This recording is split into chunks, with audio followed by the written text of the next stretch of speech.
Welcome to another High Flag.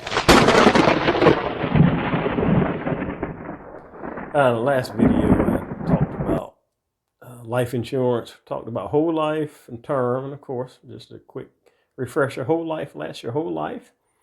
You never have to start another policy as long as you're paying those premiums. Those premiums stay level, they stay the same for the length of that policy. Term insurance has a term date that you need to keep up with, because at the end of that term, you no longer have insurance. And if you do take out an additional term after that, the rates are going to be higher. Group term is what I wanted to quickly address today. That's typically involved with employment.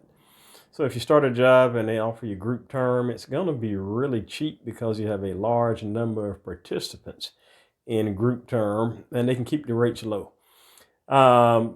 I would encourage you to sign up for group term if you have it on your job. Keep in mind, however, when you leave that job, you're more than likely not able to carry that insurance with you.